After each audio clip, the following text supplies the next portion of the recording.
This podcast is brought to you by the IIEA, sharing ideas, shaping policy. Good morning, everybody. So I can say that because we don't often have morning events, but it was essentially because of your fight, Finbarr. So my name is Barry Colfer. I'm the Director of Research here at the Institute of International European Affairs. Absolutely thrilled to have everybody here in-house, in person, in full Technicolor at our headquarters in central Dublin. Really, really happy to be joined by Finbarr Bermingham. This has been in the oven for a long time, actually. So Finbarr, as we know, is a Brussels-based correspondent. I'll give you the full bio in a moment, but working for the Hong Kong newspaper South China Morning Post. But Finbarr, we've had a couple of missed connections over the past year and a half, actually, where that's right, it was David O'Sullivan, our previous DG, who made the connection. So really, really happy to have you here on the topic of EU-China relations. What is the future of EU-China relations? So I'm just going to briefly introduce Finbarr in a moment, but I'm very happy that this is a slightly different format than what we typically use. So Finbarr has dispensed with the opportunity for a stump speech. We're going straight into questions and answers. So we're just going to have a fireside chat. It's a lovely balmy, for those online, May morning, so there's no need for an actual fire, but we're just going to be getting down to a discussion for a quarter of an hour or so, 20 minutes. And then we'll turn over to you guys here in person in Dublin, and indeed the hordes online. So Finbarr Bermingham is a Brussels-based correspondent covering Europe's relationship with China. He's the Senior Europe Correspondent for the Hong Kong newspaper South China Morning Post, as mentioned, and it's a role he's held since 2021. So you've been Brussels-based since that time. And over the last decade, Finbarr has reported on China through a number of different lenses. And over 7 years in Hong Kong, he chronicled the Chinese trade economy through the Trump years and COVID-19. And since coming to Brussels, he's charted a downward spiral in EU-China ties following Russia's invasion of Ukraine. And he regularly appears on broadcast media and has won and been nominated for awards for his reporting and podcasting. And as I said at the outset, he's from Fermanagh. Yeah, I'm nominated for far more awards than I've won. Yeah. I've lost a lot of awards too. Oscar nominated. Award-losing journalist is what I should have. An award-losing journalist. That keeps you hungry, right? Yeah, that's right. But listen, really, really happy to have you here, Finbarr. And there's a number of themes that I have that I'd like to explore with Finbarr. I know from casting an eye around the room, there's experts in the room. I'm not a China expert, but I am something of an EU expert. So my questions will be through that prism. So if anybody wants to interject or add to a question, please just put up your hand. And then after the 15-20 minute parlay, we'll turn to the audience, as I've said. So I'd like to start, Finbarr, with I guess, a simple enough question with no doubt invites a long-winded answer potentially. But can you just tell us the current state of EU-China relations? I know, for example, over the period of the pandemic, I think there was an almost wholesale withdrawal of Chinese diplomats from Brussels. And just thinking about this, this would have affected peer-to-peer relations and, I don't know, the very nature of Chinese EU diplomatic ties. So with that in mind, kind of coming off the back of the pandemic, can you just tell us what the current state of affairs is between EU and China? Yeah, the short answer is not great. And just on that point of COVID, I think that was when we noticed a marked sort of deterioration. Combined with the general unrest about the pandemic and sort of origins and so on, we started to see a bit more of an aggressive stance from Chinese diplomats in Europe and elsewhere. This wolf warrior diplomacy didn't sit well. The mask diplomacy and so on was obviously added to a litany of issues that Europe already had with China, be it from the human rights perspective, pre-pandemic.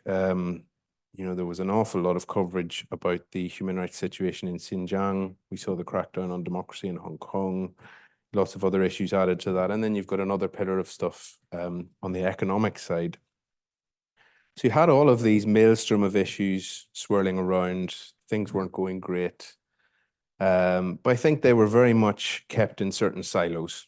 I think that the Europeans were very much willing to still pursue closer ties with China and sort of look for better market access for their companies.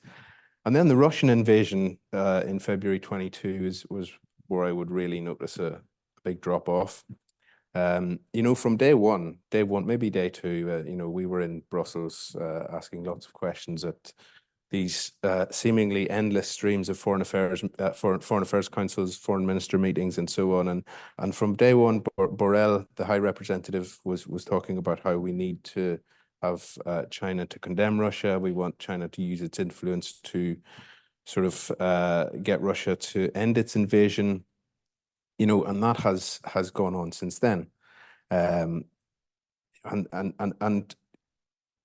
whereas China hasn't thrown its hat like fully into the ring with Russia in terms of systematically arming Russia or anything like that in Western Europe, not just Western Europe, in the EU, with notable exceptions like Hungary, it's generally thought that China has sided with Russia. So when I might ask you about that actually, Finbarr. So I think we obviously need to discuss tariffs and economic relations in a moment, but just this the kind of Russia-Ukraine dynamic that you wrote yourself a few days ago, as we've discussed. There was a piece regarding Grant Shapps, the UK's Minister for Defence, who stated that the UK has proof, indeed, of plans for Russia and China to collaborate more closely on combat equipment in Ukraine. Are we there already? Is that happening, do you think? A good question. And, so just a bit of, just to expand on that story. So Grant Shapps said this at the UK Defence Summit. I think that's what it was called anyway, in London last week. So we all scrambled to do our stories. And then actually, Jake Sullivan came out later that day and said, well, hang on, actually, I need to talk to Grant here and see what he actually is referring to. So there was some ambiguity, because actually Shapps had said the US and the UK have got evidence of this. I see some US diplomats here, maybe they've got something to say on that. But so it's not entirely clear what he was referring to. I went obviously straight to the EEAS in Brussels, the EU's Foreign Service, and said, what do you guys think about this? And their general, well, we need to look at what he's talking about. We're not quite sure what he means. And he had said provision of lethal aid. That was something that Shapps said on the stage, which didn't appear in his official remarks that the MOD published afterwards. So there's a little bit of confusion as to whether Shapps misspoke or said something. Maybe he made a mistake, or maybe he said something he wasn't supposed to say publicly. So we don't really know where that stands. But the official position of the European Union is that they notice a huge uptick and intensification of the provision of dual-use goods. So things like semiconductors and microchips. They also notice quite a growing intensity in the terms of like Chinese buyers trading in goods that have been sanctioned by the EU and funneling them to the Russian military. So you've started to see the EU and the UK and the US adding Chinese companies to the sort of blacklist of companies who are no longer and so you see that starting very, very small. These sort of tin pot operators who have been set up overnight, fly-by-night Russian operators effectively in Hong Kong and China. What I've been told is that in the next sanctions package, there'll be slightly bigger names. And so the EU doesn't really want to go immediately for the jugular, but they will start adding bigger and bigger Chinese firms.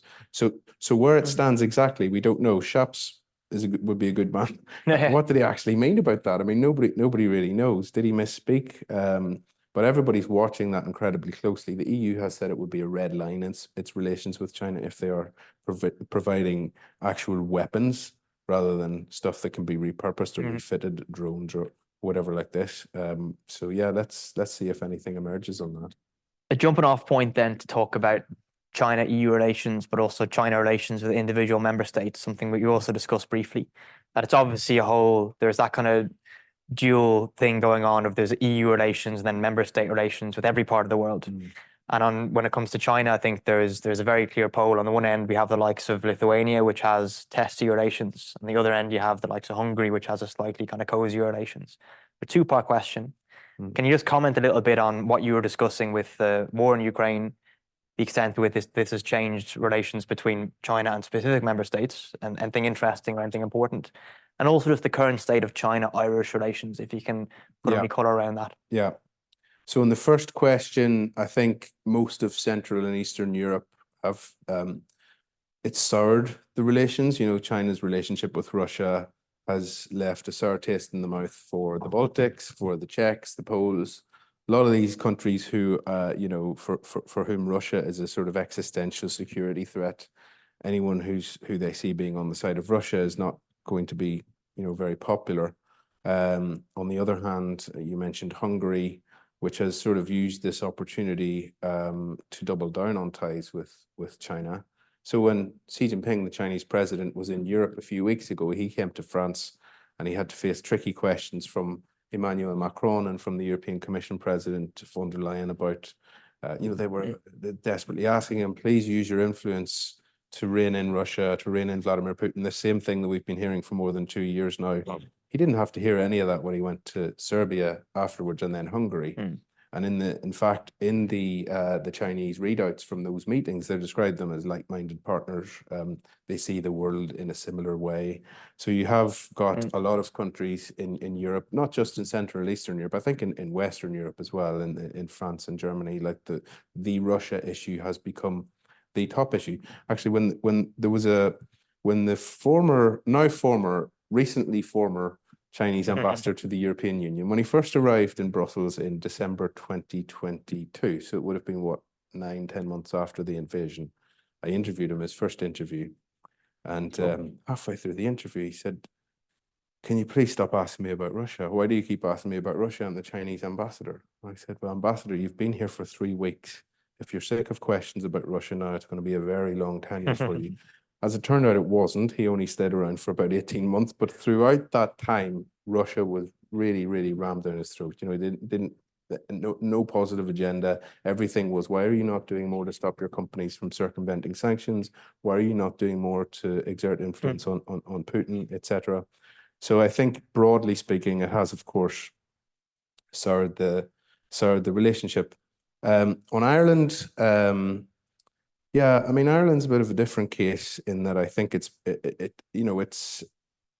my sense of the Irish-Chinese relationship is it's still relatively positive.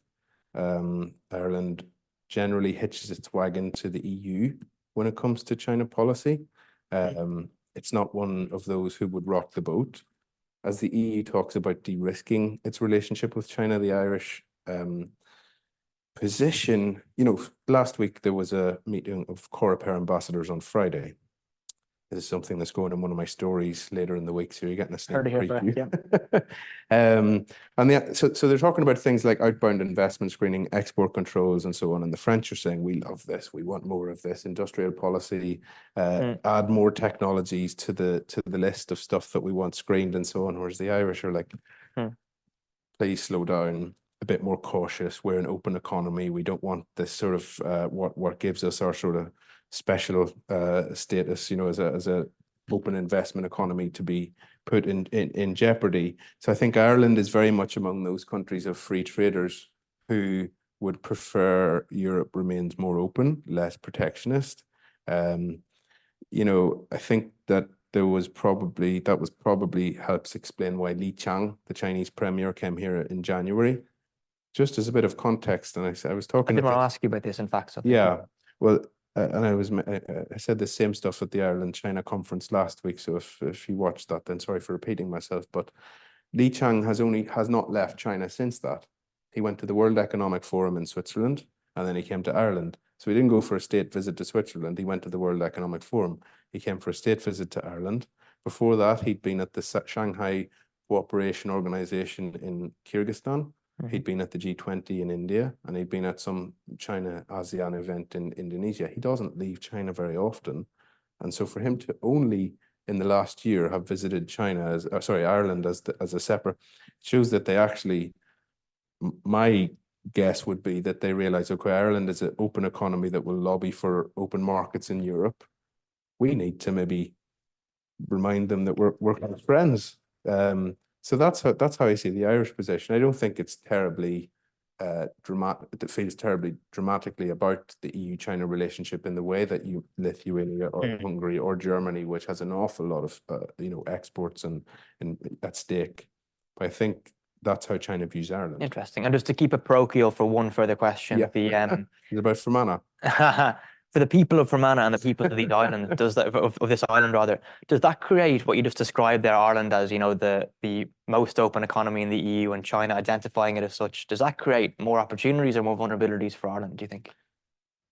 It depends on where you're sitting. One person's economic security is another person's economic coercion and all that. So one person's openness is another person's vulnerability. It depends on your ideology and your political thinking. But I mean, I think that it's clear that Ireland probably won't be able to be a bystander forever. If you look at the export profile of Ireland to China, chips, number one, 2 billion in chips in the first 4 months of this year went from Ireland to China rather. Most of those were Intel. The US is kicking up a storm about legacy chips, and China's building up capacity there. What happens if the US rather, decides that Ireland can no longer export those to China? You've seen with ASML, the big Dutch semiconductor equipment making firm in the Netherlands. Once the US decides you can't do that, you just can't do it. It's like the long arm of the US dollar. It's not a discussion. And by the way, Intel is a US company as well. So the second biggest export is vaccinations. WuXi, the big Chinese pharma company is set up in Louth, is also in the crosshairs of US regulators. Awesome. So as nice as it would be for Ireland to be able to sit back and say, let's watch them, the superpower rivalry evolve. Nobody really is immune from it, because it's, the nature of what has made Ireland wealthy and successful, globalization, open markets, is something that's in question now. And if you've been open to investment from the Chinese companies that are prominent in Ireland, Huawei, TikTok, those are also in the crosshairs of the regulators. So it's not something that Ireland can ignore forever, nor do I think that they're ignoring it. But I don't, I hope they're coming up with a plan for this. Yes, at least discussing. I mean, what do you do if that happens? I mean, that's a significant amount of capital taken out of the economy. Most certainly, and that may come up in the Q&A, I expect. Just to be clear, we're talking about semiconductors when you talk about chips as opposed to potatoes. Just for my own knowledge. I was going to just make a quick point and maybe one or two themes then. This feels part of a wider discussion about Ireland that's been ongoing for maybe the past 7-8 years, where Ireland hasn't really had to articulate a clear foreign policy actually ever, given the position we have between the EU and the US, and between the US withdrawal, the UK withdrawal, instability in Ukraine, the war in Gaza. We now kind of see Ireland articulating and also the growth of DFA, the amount of kind of embassies that are being opening around the world. It's really interesting, and this is part of that discussion, I feel. As you say, Ireland having to kind of ultimately not pick a side, but take a position, I guess. No, I think most, I think most of the EU would, Europe is an ally of America, that's clear, right? It's not, picking sides, is not really the question, but it's about, how long are you going to be able to remain as open as you have been? Is it a choice? The agency is removed the moment the United States decides Intel can't export those certain chips. That's just one element. But of course, Ireland has agency to change its own policies to try and rectify that, or try and diversify. Yeah, I mean, I hope they're scratching their heads about it. And this is a perfect segue to what I think it'll be my last or my penultimate question before turning to the audience. And then I do have more stuff to keep us going. I could do this all morning, Finbarr. But just talking about tariffs, and I think you've written as trade war brews in the EU, which is it's a nice verb, but I don't write the headlines. But yeah, I stand by that one. Good. And that you say the EU is scrambling with China, EU scrambles to gauge what China retaliation lies ahead. So this is with respect to increasing kind of tariffs and saber rattling from the United States with respect to Chinese exports or Chinese imports into the US. Well, no, this is, I would say, more to do with what's happening next week, which is the EU will finish its investigation into subsidies in the Chinese electric vehicle sector. So the US has gone hell for leather and slapped 100% tariff on the import of Chinese EVs to the United States. But China doesn't export many EVs to the United States. It's already got quite a high tariff. A lot of them are coming to Europe. Next week, the European Commission will notify exporters of the level of duty they intend to apply because of whatever level of subsidies they've discovered in these Chinese exporters, which they say are potentially distorting the single market. So it'll come. The decision will be made next week, at which point it'll be internally communicated to the exporters, at which point we hope they will leak it to us journalists, and they have a month to appeal, etc. But we're all keeping an eye on what will be the Chinese reaction, the retaliation. if they were being sort of smart about this, they wouldn't do anything because the EU market is already very open to Chinese EVs. And I'm not expecting my guess would be something in and around the 20% mark in terms of the duty applied to Chinese EVs, which actually still makes it a commercially viable option rather than the 100% in the United States. If China retaliates very strongly, it risks sort of, adding to this downward spiral that we've already discussed. But of course, the Chinese government, through its various media channels and through its spokespeople and so on, have threatened to retaliate on pork. They've opened an anti-dumping investigation into French cognac. So the key is always go for the farmers because they make a lot of noise. Mobilizing. They drive their tractors to Brussels and spray excrement all over the walls, and they generally get their way. So this is what you see happening right now. This sort of like we're going for the emotional issues. 10 years ago, when there was an EU-China dispute over solar, the reaction was to put tariffs on French wine. So of course, the vineyards of Bordeaux were waving their pitchforks, and so we're looking out for stuff like that. And actually, in the Irish sense, it'd be quite interesting because lots of European countries have had their access to China's beef and pork markets reopened in the last couple of years. Ireland had been closed off due to the BSE case. So it'd be interesting to see. Chinese retaliation is not always like, they describe it sometimes as asymmetric, where maybe they push the buttons with another member state in order to get them to lobby more intensely against the action that's been taken. So for instance, the German car manufacturers really don't like the idea of tariffs on Chinese-made EVs because they think that their companies are vulnerable to retaliation in China. But the Spanish farmers haven't said anything about this, but maybe their prawn products get dragged into this in order that Spain kicks off at the council and sort of opposes the permanent imposition of tariffs. So we'll see. It could get quite complicated. The dynamics can be quite difficult to parse. But yeah, let's see where that one goes. You'd written, and I'm coming to the audience now after this. You'd written about the potential consequences of what you've just described on the US election and on a couple of the swing states there. Yeah. Can you describe the potential kind of impact for the voters in November from what we've described here about tariffs and EVs? Yeah, well, that was one guy, Simon Evenet, who's a trade professor in Geneva, or St. Gallen, yeah, who I've read his work for a long time. And he basically was looking at, so all these high-tech stuff that's been tariffed or put under tariff by the Biden administration. He was looking at the electoral map, where were the swing states, and which of those swing states were most exposed to the Chinese economy. And wouldn't that be a smart place for the Chinese to perhaps target for retaliation, because it would mean that voters there then would, turn their back on Biden. I would add a caveat to that, though. I don't think that would be very smart, because I think the Chinese probably want Donald Trump in the White House. So if you do that, then you're turning more voters against Biden, and then you get Trump. If you follow the sort of the political calculus to the logical conclusion, I think the Chinese would prefer Trump because he will not work with allies. He will burn his bridges with Europe, most probably. And he's chaotic, and people may think that perhaps they don't like the unpredictability of Trump, but they can deal with that if it means that this Western alliance that the United States has been trying to construct to go against China is weakened.